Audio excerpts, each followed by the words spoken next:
JUI صرف دھمکیاں لگا رہی ہے، کرے گی کچھ نہیں۔ مولانا فضل الرحمان ہمارے علاقے کے ہیں، اچھی طرح جانتا ہوں، 1-2 نشستیں JUI کی تھیں، وہ ان کو مل گئیں۔ PP رہنما فیصل کریم کنڈی کہتے ہیں JUI چاہتی ہے MMA والا دوبارہ ماحول بنے، تو ایسا تو نہیں ہو سکتا۔ سیاست بھی یہ کریں گے، پارلیمنٹ میں بھی آئیں گے، کوئی نہیں جائیں گے، سفارشات جائیں گی، پارلیمنٹ کا راستہ یہ اختیار کریں گے۔ یہ سوچی بھی نہیں کہ پارلیمانی سیاست یہ نہیں کریں گے، یہ تو آپ چھوڑ دیں نا، ہمیں تو پتہ ہے، ہمارے تو ان کے تو لیڈر اور ہمارے علاقے کے ہمیں پتہ ہے کہ وہ کیا کریں گے۔ ٹھیک ہے، میں ابھی سے آپ کو جواب دے رہا ہوں۔ KPK میں ویسے صاف شفاف الیکشن ہوئے ہیں، دھاندلی ہوئی ہے کنڈی؟ بالکل بھی نہیں ہوئے، بڑے تحفظات ہیں ہمارے، اور ایک ایسے تحفظات ہیں جب آپ کو ہم بتائیں گے تو آپ کو حیران بھی ہوں گے اور ساتھ پریشان بھی ہوں گے۔ یعنی PTI کو جتوایا گیا ہے KPK میں؟ سمجھ لیں ایسے ہی ہوگا۔ کون سی طاقت جو PTI کو جتوا سکتی ہے KPK میں؟ ٹائم آئے گا آپ کو بتا دیں گے کس کے ساتھ تعلقات اچھے تھے، کس کے ساتھ خراب تھے۔ ابھی نہیں بتا رہے کس کے ساتھ نہیں، وہ آئیں گے تفصیل، دیکھیں بغیر ثبوت کے تو ہم ہوائی فائرنگ تو نہیں کریں گے نا۔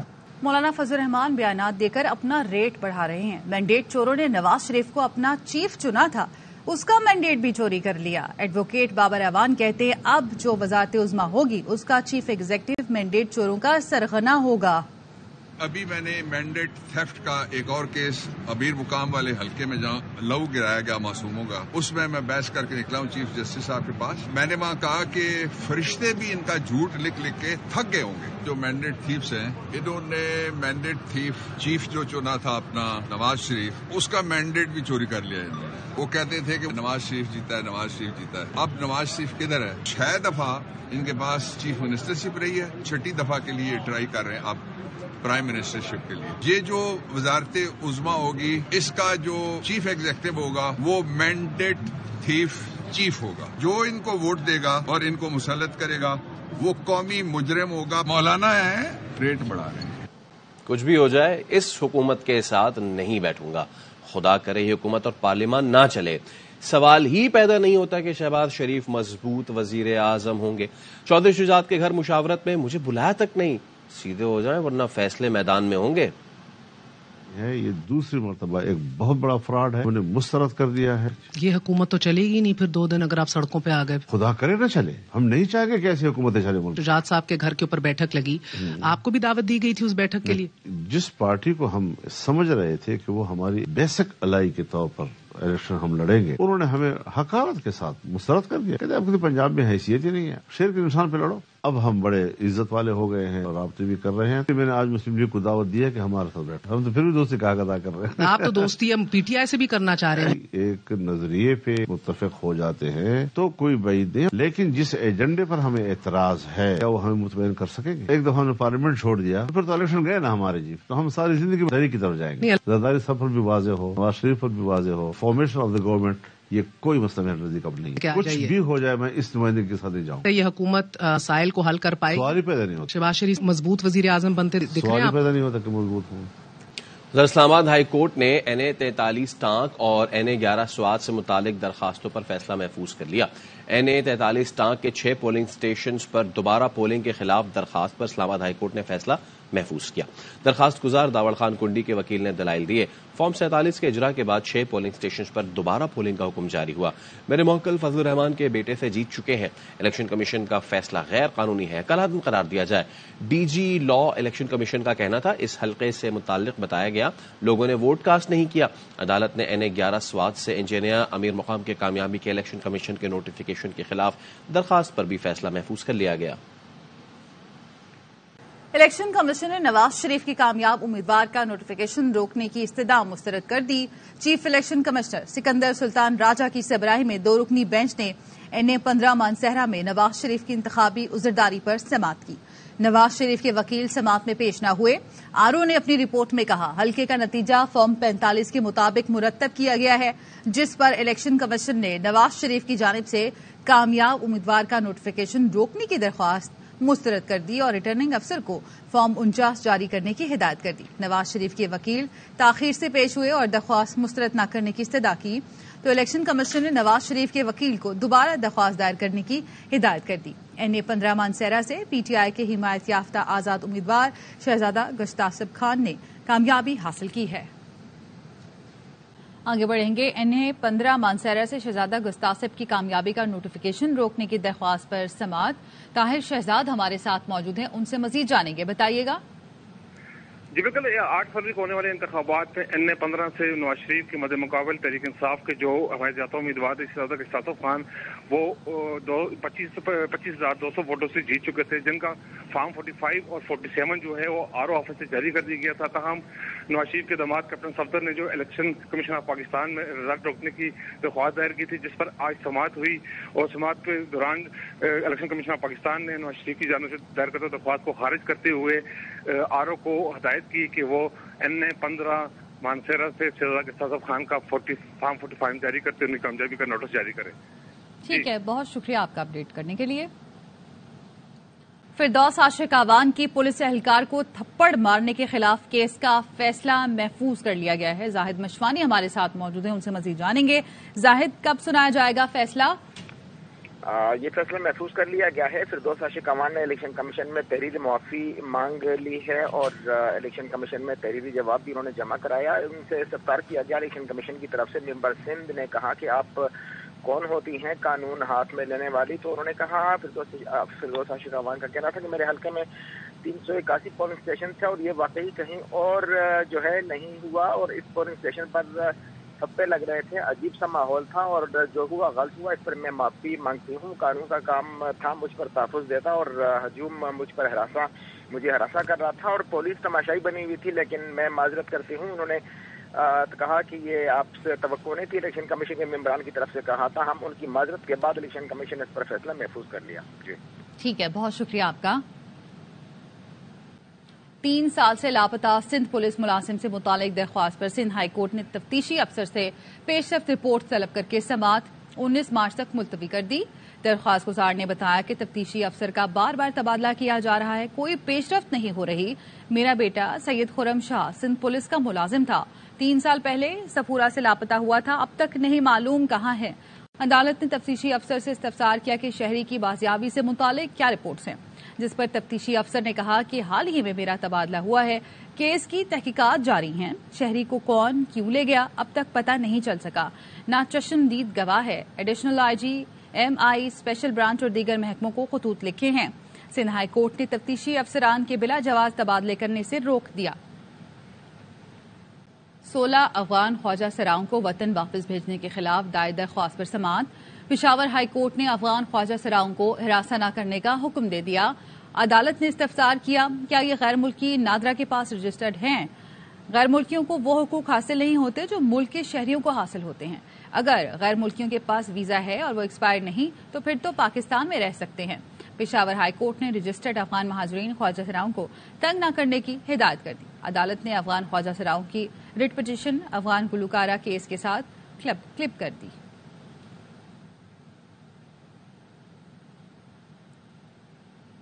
پی رہنما قادر مندوخیل نے الیکشن کمیشن سے NA-242 میں ری پولنگ کی درخواست کر دی۔ کہا NA-242 سے مصطفیٰ کمال کو زبردستی کامیاب کرایا گیا، میرے حلقے میں حساس پولنگ اسٹیشنز تھے، کئی بار الیکشن کمیشن کو آگاہ کیا مگر انتظامات نہیں کیے گئے۔ MQM شرپسند عناصر نے پولنگ اسٹیشن میں گھس کر دھاندلی کی، استدعا ہے کہ میرے حلقے میں ری پولنگ کی جائے۔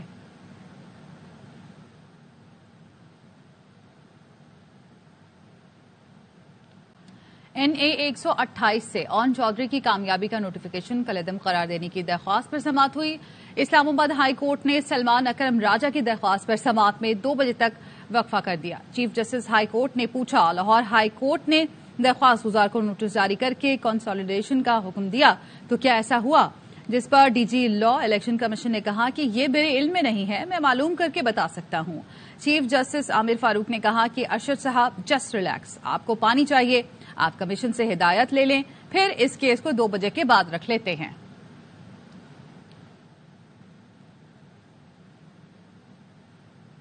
اسلام آباد ہائی کورٹ نے NA-43 ٹانک کے 6 پولنگ اسٹیشن پر دوبارہ پولنگ کے خلاف فیصلہ محفوظ کر لیا ہے۔ چیف جسٹس ہائی کورٹ عامر فاروق نے دلائل سننے کے بعد فیصلہ محفوظ کیا۔ حسین احمد چودھری ہمارے ساتھ موجود ہیں، ان سے مزید جانیں گے، بتائیے گا۔ جی دیکھیں، اسلام آباد ہائی کورٹ کے چیف جسٹس عامر فاروق نے NA-43 ٹانک کے 6 پولنگ اسٹیشن پر 17 فروری کو جو دوبارہ پولنگ کا الیکشن کمیشن کا آرڈر تھا اس کے خلاف درخواست پر سماعت کی ہے۔ وکیل افنان کریم کنڈی جو کہ درخواست گزار داور کنڈی کی جانب سے پیش ہوئے، ان کی جانب سے کہا گیا کہ فارم 47 بھی جاری ہو گیا تھا اور اس کے بعد پتہ چلا کہ وہاں پر کچھ لوگوں نے ووٹ جو ہے وہ پول نہیں کیا گیا اور اب دوبارہ 6 پولنگ اسٹیشن پر دوبارہ پولنگ کا کہا گیا ہے، لہذا یہ غیر قانونی آرڈر ہے، اس کو کالعدم قرار دیا جائے۔ تمام دلائل سننے کے بعد اسلام آباد ہائی کورٹ کے چیف جسٹس عامر فاروق نے یہ فیصلہ محفوظ کیا ہے۔ دوسری جانب ان نے 11 جو شانگلہ کا حلقہ تھا جہاں سے انجینئر امیر مقام جیتے تھے، اس کیس کی بھی سماعت ہوئی ہے اور اس کے جو مد مقابل جو امیدوار تھے انہوں نے یہ معاملہ چیلنج کیا تھا۔ اسلام آباد ہائی کورٹ کے چیف جسٹس عامر فاروق نے سماعت کرتے ہوئے پوچھا کہ ماضی میں تو تمام کامیاب امیدواروں کا نوٹیفکیشن ایک ساتھ ہوتا تھا، وکیل نے بتایا کہ ہوتا تو ایک ساتھ تھا لیکن پھر عدالتوں میں کچھ مشکلات آئی ہیں۔ وکیل الیکشن کمیشن نے کہا کہ کمیشن کو اختیار ہے کہ وہ ایک ساتھ نوٹیفکیشن بھی کر سکتا ہے اور الگ الگ بھی۔ اس دوران ڈاکٹر بابر اعوان نے کہا کہ پہلے الیکشن ہوتا تھا ایک دن، اب الیکشن 8 فروری کو ہوا، دوسرا الیکشن 9 فروری کو ہوا اور 8 فروری کا نتیجہ فارم 45 کی شکل میں موجود ہے۔ ڈاکٹر بابر اعوان اور الیکشن کمیشن کے وکیل کے دلائل سننے کے بعد ان نے 11 سے متعلق جو کیس تھا اس کا فیصلہ بھی محفوظ کر لیا گیا ہے۔ جی ٹھیک ہے، بہت شکریہ آپ کا۔ ہیڈ لائنز آپ نے جانی۔ بانی پی ٹی آئی کی 9 مئی جلاؤ گھیراؤ مقدمات میں عبوری ضمانت کی درخواستیں، اے ٹی سی نے بانی پی ٹی آئی کی عبوری ضمانتوں میں 19 فروری تک توسیع کر دی۔ عابد خان ہمارے ساتھ موجود ہیں، ان سے مزید جانیں گے۔ جی عابد۔ جی بالکل جی، انسداد دہشت گردی کی 2 عدالتوں میں آج بانی پی ٹی آئی کے خلاف 9 مئی کے جلاؤ گراؤ کے حوالے سے کیسز کی سماعت کی اور اس میں بانی پی ٹی آئی کی جانب سے عبوری ضمانت کی جو درخواستیں تھی ان میں عدالت نے 19 فروری تک توسیع کر دی ہے۔ آج بانی پی ٹی آئی کے مین وکیل عدالت میں پیش نہیں ہوئے، ان کے جونیئر وکلا پیش ہوئے اور انہوں نے بتایا کہ اسلام آباد میں اہم کیسز میں مصروف ہے، لہٰذا عدالت دلائل دینے کے لیے مہلت دے۔ عدالت نے یہ سزا منظور کر دی اور سماعت 19 فروری تک ملتوی کر دیا ہے اور آئندہ سماعت پر حکم دیا ہے کہ وکلا اپنے دلائل مکمل کریں تاکہ عبوری ضمانتوں پر فیصلہ دیا جا سکے۔ ٹھیک ہے، بہت شکریہ آپ کا اپڈیٹ کرنے کے لیے۔ اچھا جی، تو اب ذرا ایک ایسی خبر جو آپ سے ہم سب سے جڑی ہے اور وہ یہ ہے کہ نگراں حکومت نے جی آئی ایم ایف کی شرائط ماننے کے بعد گیس کے جو نرخ ہیں اس میں اضافہ کر دیا ہے، جس کو لے کے اب ہم یہ دیکھ رہے ہیں کہ تاجروں اور صنعت کاروں نے گیس مزید مہنگی کرنے پر اس کی مخالفت کی ہے اور ایف پی پی سی آئی نے حکومت سے کو خبردار کیا ہے کہ گیس مزید مہنگے ہونے سے جی بہت ساری سائٹس ہیں، بہت سارے یونٹس ہیں، بہت ساری برآمدات کے یونٹس ہیں وہ بند ہو جائیں گے اور گزشتہ 2 ماہ سے یہ صورتحال وہ کہہ رہے ہیں پہلے ہی آلریڈی تھی۔ اسی طریقے سے توانائی کا سیکٹر ہے، ان کی جانب سے بھی کہا گیا ہے کہ قیمتوں میں اضافے کے باعث بڑے پیمانے پر انڈسٹری بند ہونے کا خدشہ ہو سکتا ہے اور 10 لاکھ افراد بے روزگار آلریڈی ہو چکے ہیں۔ تو ان حالات میں مزید گیس مہنگی کرنا انڈسٹریز کو تباہ کرنے کے مترادف ہے۔ باقاعدہ انہوں نے ظاہر ہے حکومت کو اس حوالے سے خط بھی لکھا ہے کہ یہ کام نہ کیا جائے اور اس پر تحفظات مزید کیا ہیں۔ اس کے لیے ہمارے ساتھ گفتگو کے لیے موجود ہیں، اس کے لیے ہم نے شامل گفتگو کیا ہے، بات کریں گے ہم مدعو کیا ہے ہم نے ایف پی سی آئی کے ریجنل چیئرمین اور وائس پریزیڈنٹ ذاکر اعجاز قریشی صاحب کو۔ ذاکر صاحب السلام علیکم، گڈ مارننگ ٹو باخبر سویرا، امید ہے آپ خیریت سے ہوں گے۔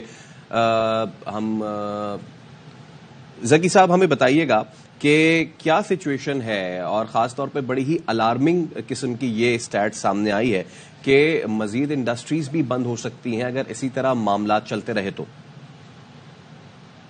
جی فیصل صاحب بہت شکریہ آپ کا۔ جیسا کہ آپ کے نالج میں ہے کہ لارج اسکیل جو مینوفیکچر انڈسٹری ہے اور جس کا زیادہ تر تعلق ایکسپورٹ کے ساتھ ہے، S S G G L سے اور S S G P L سے 500 MMCFD گیس یہ یونٹ لیتے ہیں، جس میں سے 400 جو ہے کیپیٹک پاور کے لیے استعمال ہوتی ہے اور 100 پروسیس کے لیے استعمال ہوتی ہے، جس سے تقریباً 1600 میگا واٹ الیکٹریسٹی پیدا ہوتی ہے۔ تو میں یہاں آپ کو بتاتا چلوں کہ اکتوبر 2020 کے اندر جو ان کا ٹیرف تھا وہ 852 روپیز MMBTU تھا، جس کو فیبری 2023 میں 30% انکریز کیا گیا اور اس کو 1100 کر دیا گیا MMBTU، اور سیم ایئر میں نومبر 2023 میں اس میں 2 ریٹ اس کو ڈیوائڈ کر دیا گیا، ایک پروسیس کے لیے اور ایک کیپیٹک پاور کے لیے، اور جو پروسیس کا ریٹ 90% انکریز کر کے اس کو 2200 کر دیا گیا اور جو کیپیٹک پاور تھا اس کو 2400 کر دیا گیا۔ تو ابھی بہت کم ٹائم گزرا نومبر اور 2023 میں، اور کل ای سی میٹنگ میں یہ تجویز دی گئی ہے کہ پروسیس کو تو انکریز نہ کیا جائے لیکن جو کیپیٹل پاور ہے اس کو انکریز کر کے 2400 سے 2950 پہ کر دیا جائے۔ تو فیصل صاحب یہاں میں آپ کو بتاتا چلوں کہ آلریڈی یہ جو لاسٹ انکریز ہوئی نومبر 2023 میں، اس کی وجہ سے تقریباً 160 یونٹ جو ہے اسپیشلی جن کا تعلق ایکسپورٹ انڈسٹری سے ہے ریلیٹڈ ہے وہاں وہ یونٹ بند ہو گئے ہیں. اور ایک انڈسٹری میں کم سے کم 600 لوگ جو ہے روزگار جن کی روزگار جو ہے وہ چلی گئی ہے جس سے 1 لاکھ لوگ آلریڈی بے روزگار ہو چکے ہیں. اور اب جو انکریز ہونے جا رہی ہے اس کے بعد خدشہ یہ ہے کہ جو 240 یونٹ ہے اس میں سے بھی کافی حد تک یونٹ کیونکہ پرائز کمپٹیٹیو نہیں رہ سکیں گے تو وہ بند ہو جائیں گے وہ بھی. اچھا ایک توجہ جو اس طرح ظاہر ایک تو آئی ایم ایف کی بھی شرائط ہیں, دوسرے ایک توجہ یہ پیش کی جاتی ہے جو گلوبل فنومنن ہے, پھر ریجن کے حوالے دیے جاتے ہیں کہ وہاں پر بھی معاملات دیکھیں تو اگر ہم اپنے ریجن کے جو دیگر ملک ہیں ان سے موازنہ کریں تو وہاں پر ٹیکسٹائل سمیت دیگر سیکٹرز کو بجلی اور گیس کس ریٹ پر دیے جا رہے ہیں, پاکستان کے مقابلے میں کتنا فرق ہے؟ جی صدر بہت شکریہ. انڈیا میں گیس کے جو ٹیرف ہے اس وقت وہ $6.5 ہے, بنگلہ دیش میں $7.5 ہے اور ویتنام میں $9.8 ہے اور پاکستان میں اس وقت جو کرنٹ ریٹ ہے وہ $12.6 ہے. اور سیم اسی طرح الیکٹریسٹی میں بنگلہ دیش $8 ہے, ویتنام $7.2 ہے, انڈیا $10.3 ہے اور پاکستان $16.57 ہے. اچھا تو اس سے آپ کمپیریزن کر سکتے ہیں کہ ہم اپنی جو پاکستان جو ہے ابھی جس طرح 2 مہینے سے کچھ ایکسپورٹ کے فیگر بہتر ہوئے تھے تو ہم دوبارہ اس کو ریورس لگ جائے گا اور ہماری ایکسپورٹ ڈاؤن ہو جائے گی. تو ذکی صاحب یہ تو بہت ہی اسٹیگرنگ قسم کی آپ سٹیٹس بتا رہے ہیں, نہ صرف یہ کہ ریورس گیئر لگے گا ہماری ایکسپورٹس کو بلکہ جتنی ایک طوفان آئے گا ان امپلائمنٹ کا, تو ایسے میں اب آپ کی تجاویز کیا ہے؟ کیونکہ صرف یہ کہہ دینا کہ یہ نہ کریں obviously یہ تو کوئی حل نہیں ہے. حل کیا سمجھتے ہیں؟ کیا متبادل ریسورسز آف انرجی کی جانب جائیں یا پھر کیا اس کی سچویشن آپ دیکھتے ہیں؟ جی فیصل صاحب آپ کا بڑا ہی اہم پوائنٹ ہے. میں یہ سمجھتا ہوں کہ پاکستان کو اور جو آنے والی گورنمنٹ ہے اور SIFC کو کوئی لانگ ٹرم پالیسیز بنانی چاہیے منیمم فور 10 ایئرز جس میں بیسک چیزیں جس میں ٹیرف ہے ہمارے الیکٹریسٹی کے اور گیس کے, اور نمبر 3 جو مارک اپ کاسٹ ہے ان کو کہیں پر فکس کرنا پڑے گا ہمیں. ادروائز ہم جو ہے نا وہ پرائز پہ کمپیٹ نہیں کر سکیں گے ایکسپورٹ میں بھی اور ایون ڈومیسٹک مارکیٹ میں بھی. میں آپ کو تھوڑا سا یہ انفارم کر دوں کہ اس ڈومیسٹک مارکیٹ میں 50% انڈسٹری بند پڑی ہوئی ہے اور ہماری جو کاسٹ آف پروڈکشن ہے وہ انکریز ہوتی جا رہی ہے, کیونکہ اگر ایک یونٹ کی کیپیسٹی ہے 100 کوئی چیز بنانے کی اور وہ 50 بنا رہی ہے تو اس کی اوور ہیڈ کاسٹ بہت زیادہ انکریز ہو گئی ہے. تو اس وقت already domestic market already pressure میں ہے اور اگر ایکسپورٹ کو بھی اگر ہم نے روکا جو کہ یہ جو ہمیں لگ رہا ہے کہ مارک اپ بھی کم نہیں ہو رہا, اس کی وجہ سے 22% پلس فائبر ہے تو 24-25% کاسٹ بڑھی ہوئی ہے. تو اس وقت جہاں پر چیلنجز ہیں اس وقت ایون دنیا میں اس کے ریورس ہو رہا ہے کہ وہاں پر مارک اپ کاسٹ کو کم کیا جا رہا ہے. اور میں یہ بھی بتاتا چلوں کہ فروری سے اگر ہم لاسٹ فروری سے اس وقت فروری دیکھیں تو ہماری جو انفلیشن ہوئی ہے کوئی 12% کے قریب ہوئی ہے. تو میری ریکویسٹ ہے SIFC سے اور گورنمنٹ سے کہ اس کو 15% کے اوپر لایا جائے. تو آپ اسی طرح انرجی کے حوالے سے اب تو نئی گورنمنٹ بننے والی ہے اور پھر ظاہر ہم انرجی کرائسس ہیں, انہوں نے بہت سارے معاملات آ کر دیکھنے ہیں. اسٹینڈ بائی ایگریمنٹ IMF کے ساتھ ہمارا جاری ہے. پھر دوسرے جب آپ نئی گورنمنٹ بنائیں گے تو اس کے بعد آپ کو ایک اور IMF پروگرام میں جانا ہوگا. ظاہر شرائط جب آتی ہیں تو یہی سیکٹرز ہوتے ہیں, یہی بجلی کے ٹیرف ہوتے ہیں, یہی گیس کے ٹیرف ہوتے ہیں جن میں اضافہ کر کے تمام تر نمبرز بنائے جاتے ہیں. تو ان سے کیا امیدیں ہیں آپ کو؟ جی صدف, اس کے لیے میں تجویز یہ دوں گا گورنمنٹ کو کہ ایک تو IMF کا ایشو ہے, اس سے پہلے جو ہم نے اس وقت IPPs کے ساتھ ایگریمنٹ کی ہوئے لانگ ٹرم, اس کو آپ کیسے مینیج کریں گی یہ جو گورنمنٹ آنے والی ہے. پہلا تو کویسچن میرا یہ ہے, IMF تو ایک سیپریٹ چیز ہے جو آلریڈی ہم نے ایگریمنٹ کیے ہوئے IPPs کے ساتھ, اس کی وجہ سے جو ہماری کاسٹ اس پہ 45-46 یونٹ ہوا ہے اس کو آنے والی گورنمنٹ کیسے مینیج کرے گی. نمبر 2 جو ہم سبسڈائز دے رہی ہے گورنمنٹ بہت عرصے سے, میری ریکویسٹ ہے کہ اکراس دا بورڈ اس کو جو انرجی ریٹس ہیں وہ ایکول کیے جائے.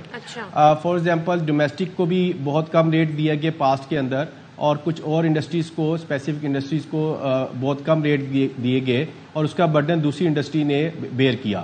تو تو میں سمجھتا ہوں کہ ہمیں ایکول اکراس دا بورڈ، جیسا کہ ابھی ہمارے علم میں آیا ہے کہ SIFC نے الیکٹریسٹی کا 9 سینٹ جو ہے وہ ریٹ اپروو کیا ہے اکراس دا بورڈ. تو اگر میں سمجھتا ہوں کہ اس کو جو گورنمنٹ آ رہی ہے اس کو فوری اپلائی کرے اور اسی طرح کنسسٹنٹ پالیسیز کے اوپر فوکس کرے. ٹھیک ہے، بہت شکریہ ذکی اعجاز قریشی صاحب ہمارے ساتھ موجود تھے. Welcome back once again. اور ہمارے شو میں ہم سوشل ایشوز بھی ڈسکس کرتے ہیں اور یہ ہمارے معاشرے میں کچھ ایسے بھیانک چہرے جن کے لیے ہم آواز اٹھاتے ہیں کہ ان کا سد باب کیا جائے، انہیں روکا جائے.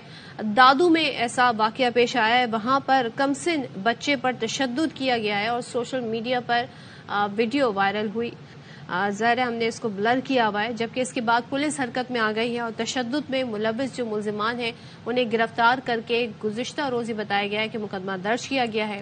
تو اس میں یہ دیکھا جا سکتا ہے اس ویڈیو میں کہ ایک پولیس وردی میں ملبوس ایک شخص اپنے ساتھیوں سمیت ایک بچے کو تشدد کا نشانہ بنا رہا ہے. ہم درخواست کریں گے کہ جو چھوٹے بچے کمزور دل کے افراد ہیں وہ یہ مناظر پلیز نہ دیکھیں، اور بہت ہی ڈسٹربنگ یہ مناظر ہیں کس طریقے سے بہیمانہ تشدد کا نشانہ بنایا جا رہا ہے. چوری کا اس پر الزام لگایا گیا. جی ہاں، اور اب سچویشن یہ ہے کہ پولیس اہلکار کوثر گوپانگ کا یہ بیٹا ہے سمر گوپانگ، اور کام کے مطابق ویڈیو میں کمسن بچے پر تشدد کرنے والا شخص جو ہے وہ پولیس اہلکار نہیں ہے.